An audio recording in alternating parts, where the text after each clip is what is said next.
All right, all right, all right. Settle down. Come on in. We're going to go outside, do a weather check, but you know the drill. Take your shoes off. Don't touch anything. Don't look at anything. Don't sniff anything. Don't break anything. If you're behaved, we'll give you a blotter at the end of all this and go nuts. So it's really humid here out in Toronto. I mean, it's only 26, but the humidity is almost at 100. It rained pretty much all day. You can see the clouds just dripping, sweaty, nasty. And I wanted to do a video the last couple of days, but getting home from work, I've been like completely wiped out and exhausted, where I was like, yeah, I don't feel like making videos. Although I want to, I don't feel like it because the weather really takes a strain on you. But some people have been asking me about books that I've been reading. So I want to share with you some books. This is The Power of Now by the famous Eckhart Tolle, which has been a life changer for me. Just really teaches to live in the present moment and enjoy the now. Separate from thought, separate from ego mind, from subconscious, and just really be conscious. Just enjoy nature, beauty, the present moment. And it kind of talks about ways of doing that. And consciousness is really just that space in between two thoughts. So you have a thought, and they could look something like, what am I going to cook for dinner tonight? And I got to go and pick up my kids after school. So in between those two thoughts, you have a space.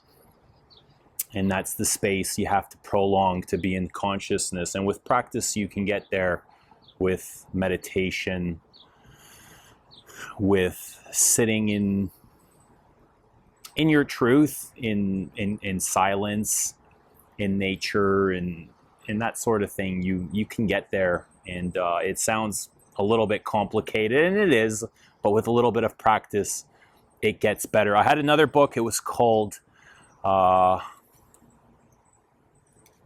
Emotionally Immature Parents. I think it was something like, I was looking for it, but I must have lent it to somebody. I don't have it on hand. It was really the book that was an eye-opener for me and kind of led me to this self-discovery, this searching of who I really am. And it was really the eye-opener that led me to all these other books and therapy and stuff like that. So if I find the book, I'll show you what it looks like. But I just found it on Amazon. It was quite cheap. It's easily found or accessible, I think, in almost any bookstore. But check out these two books if that's something that interests you. They were Immature Parents is kind of, it's an entry level. It's not very complicated. This is a little bit more complicated, and it's got a lot of wisdom in it. But Eckhart he's also got videos on YouTube that are very helpful. He's a little bit slow. Like if you got ADHD, you won't be able to keep up to his pace. But I really recommend, his teachings. They're absolutely brilliant. But let's go back inside. I've got a bunch of things I want to talk about perfume-wise. So I've got my scent of the day. Let's do this. I've got my scent of the day. All right. I went with Santal 33, and you guys know me. I love to wear stuff that I hate, and I like going back to this stuff. I like to save or make space for all kinds of fragrances, if I love them or not, and try and realize what it is about the fragrance that I don't like, what it is about myself that I don't like about the fragrance. Is there any discovery about myself? Why don't I like Santal 33? Is it strictly the fragrance? Is it me? Is it my perception?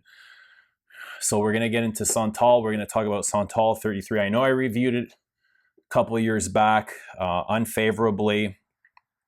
We'll see where I stand now.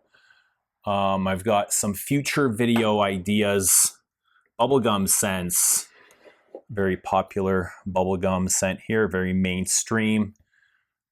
Ultra Mull, or maybe ultra insecure Mull, depends on how you look at it and your perception. And I've got a really under the radar bubblegum scent here. That's Salgos from Frederick Mull, in this really interesting packaging here, kind of childlike, connect the dots. But nobody ever speaks of this. I don't think I've ever seen a review of this or any talk of it on social media, but we'll do this. If you've got some other video ideas for me, I like unique things.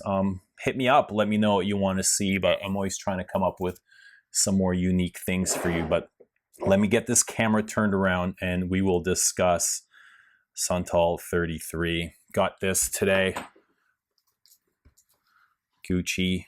So we'll probably look at this in the near future, but I really do love this. I was waiting for it to show up on discount, and here it is. All right, so Santal 33, still garbage in 2020.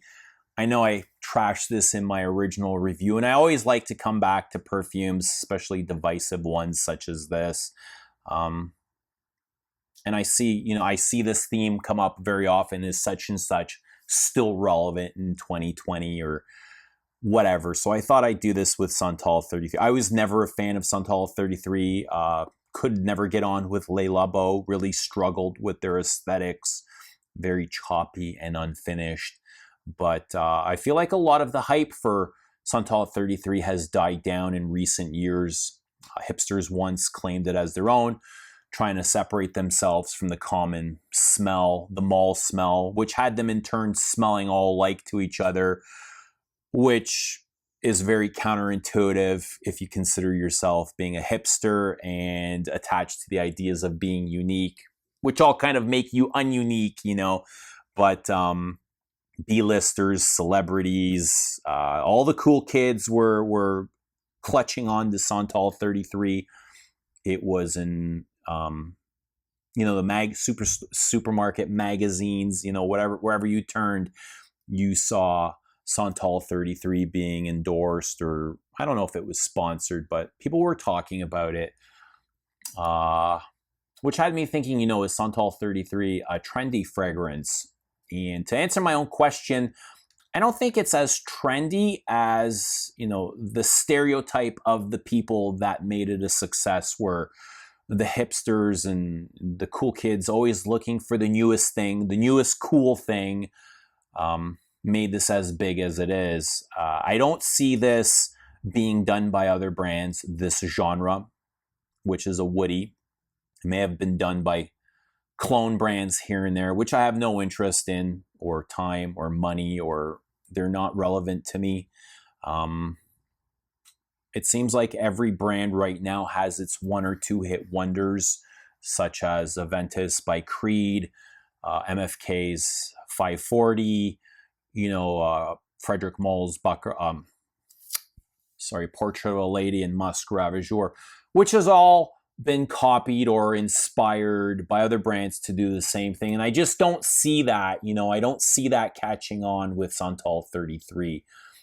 Kind of like the blue wave being done by all the designers and some indie niche luxury brands. So it's never really caught on, even though it's as culty or as iconic as it's become. But is this still trash, or is it still garbage in 2020? I can't believe I actually called it that, because it's not really for me to say what it is, if it's good or bad, because it's perfume, and based on my own perceptions, on my ideas and my past references to other perfumes, it's just a way of me to really compare it, and all our perceptions are really different. So unless I'm open to ideas, it kind of makes me close-minded, and I don't know if I really want to go there. I have a respect for Santal 33.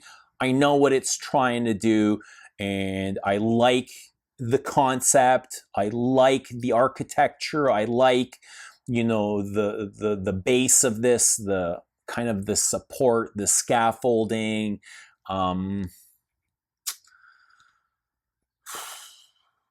What I don't like is, if this was a house, I think it would have a really strong foundation. I wouldn't like the furnishings. I feel like it's unfinished. I feel like it's missing window coverings. Some walls are even missing paint. Um, there's missing baseboards. So the execution is lacking for me. I love the concept, the woody concept, very green, very woody, leathery, incensey, floral, dry, but there's a lot of things to me that feel very industrial about this and take me away from, my attachments to French perfume. I, I, I do kind of associate with being a purist and a traditionalist, which is a detriment to myself, I'll admit. But this is very different to those. A very dry fragrance, almost too dry. And I love my dry fragrances. And almost reminds me of Guerlain's, one of the Lupins. It's Lupin Dandy, which is also a violet. It's a violet, leathery, incensey fragrance. Probably it's not nearly as green as this, but it's also very dry. This is dry in the sense where it's got my mouth almost feels pasty. I'm like, I'm looking for water. Everything in here is dry. So the woods are dry, the leather is dry, the incense is dry. It's dry and dusty.